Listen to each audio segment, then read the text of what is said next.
کیا دیکھا؟ ایک جوان ہے، خوبصورت جوان، جو کھاک اٹھاتا ہے اپنے سر پہ ڈالتا ہے، کھاک اٹھاتا ہے اپنے سر پہ ڈالتا ہے، روتا ہے، بلکتا ہے، آہیں بھرتا ہے۔ فاروق اعظم نے فرمایا رسول اللہ کی چوکھٹ پر یہ کام تم کر رہے ہو، کھاک اٹھا کے سر پہ ڈالتے ہو، روتے ہو، بلکتے ہو، آہیں بھرتے ہو، بات کیا ہے؟ تو فاروق اعظم سے اس جوان نے کہا اے میرے بھائی عمر، آقا کی بارگاہ میں حاضری دینا چاہتا ہوں لیکن ہمت نہیں ہے، حوصلہ نہیں ہے حاضری دینے کا، اس لیے میں یہ چاہتا ہوں کہ آپ اجازت لے لیں، آپ حضور سے عرض کر دیں کہ حضور مجھے اذن حضوری عطا کر دیں، حاضری کی اجازت عطا کر دیں تاکہ میں رسول اللہ کی بارگاہ میں حاضر ہو جاؤں۔ تو آقا علیہ السلام سے فاروق اعظم نے عرض کی آقا میرے ماں باپ آپ پہ قربان یا رسول اللہ، ایک جوان ہے چوکھٹ پہ بیٹھا ہے، سر پہ خاک ڈال رہا ہے آقا، اور وہ آپ کی بارگاہ میں حاضری دینا چاہتا ہے، یا رسول اللہ اگر آپ اجازت دے دیں تو وہ حاضر ہو جائیں۔ وہ جوان آ گیا، اب دھیان سے سننا، غور سے سننا، وہ جوان آیا، آنکھیں جھکی ہوئی تھی، آنکھوں سے آنسو بہ رہے تھے، مسلسل ٹپ ٹپ آنسو ٹپک رہے تھے، ندامت اور شرمندگی چہرے سے ظاہر تھی، سر جھکا ہوا تھا۔ آقا نے فرمایا اے جوان کیا ہوا؟ اس جوان نے عرض کیا یا رسول اللہ اتنی عرضی لے کر آیا ہوں کہ آپ میرے لیے دعا کر دیں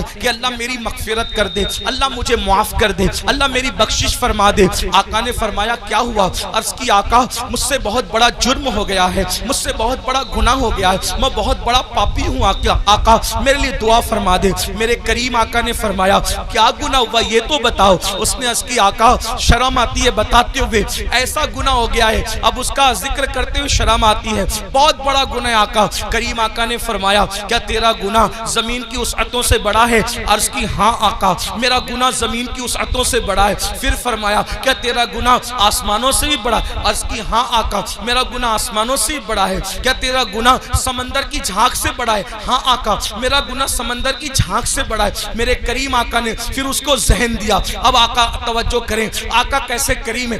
آقا فرماتے ہیں کیا تیرا گناہ اللہ کی رحمت سے بھی بڑا ہے؟ تیرا گناہ اللہ کی رحمت سے بڑا ہے۔ اس نے سر جھکایا، خوب رویا اور روتے ہوئے کہا نہیں آقا میرا گناہ اللہ کی رحمت سے بڑا کبھی نہیں ہو سکتا، اللہ کی رحمت بہت بڑی ہے۔ اس وقت میرے کریم آقا نے فرمایا بتا کیا ہوا؟ اب وہ جوان کہتا ہے میں پھر معذرت چاہتے ہوئے حیا کے پردے میں تھوڑا سا کھل کر کے تاکہ سب کو بات سمجھ میں آئے۔ اس جوان نے کہا آقا بات اتنی ہے کہ میرے نفس نے مجھ پر غلبہ کیا اور میں جو ہے نفس کا غلام بن کر میں نے یہ کرتا تھا کہ میں جب بھی کوئی مر جاتا انتقال کر جاتا تو میں لوگوں کے کفن چراتا تھا، میں لوگوں کے کفن چوری کرتا تھا۔ اس زمانے میں کپڑا ہاتھ سے بنا جاتا تھا، کپڑوں کا قلت تھی تو لوگ کفن بھی چراتے تھے۔ آج شاید یہ گناہ دنیا میں نہیں ہوگا کفن چوری کا، کیونکہ کپڑا اتنا سستا ہو گیا، اتنی وافر مقدار میں ہو گیا کہ لوگ کوئی کفن وفن نہیں چراتے ہوں گے۔ آج یہ گناہ دنیا میں شاید نہیں ہوگا انشاءاللہ، لیکن بہرحال اس جوان نے عرض کی میرے آقا میں کفن چوری کرتا تھا اور پھر ایک قبر پر میں گیا کفن چوری کرنے، تو جیسے ہی میں نے کفن نکالا خوبصورت سی لڑکی تھی۔ میں علامہ ارشد القادری کا سہارا لیتے ہوئے تھوڑا سا آپ کے دماغ میں بٹھانے کے لیے بات عرض کروں، اللہ اللہ، یعنی کہ بات یوں ہے کہ چاندنی رات تھی، قبرستان کا سناٹا تھا اور قبرستان میں میرے سوا کوئی نہیں تھا۔ چاند کی دودیا روشنی جو ہے وہ چھن چھن کر کے آ رہی تھی، قبروں پر پڑ رہی تھی، سکون تھا، سناٹا تھا، کیف و سرور کا ماحول تھا۔ میں نے تازہ سی قبر کھولی، کھولنے کے بعد میں نے جیسی لاش نکالی وہ کسی مرد کی لاش نہیں تھی، وہ کسی عورت کی لاش تھی۔ عورت میں بھی ایک دوشیزہ یعنی خوبصورت جوان کی لاش تھی۔ جیسے ہی میں نے کفن نکالا چاند کی دودیا روشنی اس کے خوبصورت جسم پہ پڑی اور وہ لڑکی اور خوبصورت دکھنے لگی۔ شیطان اور نفس نے مجھ پہ مکمل غلبہ کیا اور مجھے جکڑ لیا، مجھے پکڑ لیا اور مجھ سے وہ کچھ کرا دیا اب میں بیان نہیں کر سکتا۔ یعنی کیا کرایا؟ اس نے مردہ لڑکی کے ساتھ قبرستان کے اندر زنا کیا۔ اس جوان نے مردہ لڑکی کے ساتھ قبرستان میں زنا کیا اور اس کے بعد جب وہ کہتا ہے آقا جب میں بدکاری کر چکا تو میں نے دیکھا وہ لڑکی کھڑی ہو گئی اور کھڑی ہو کر کہتی ہے بدبخت تو نے مجھے ناپاک کر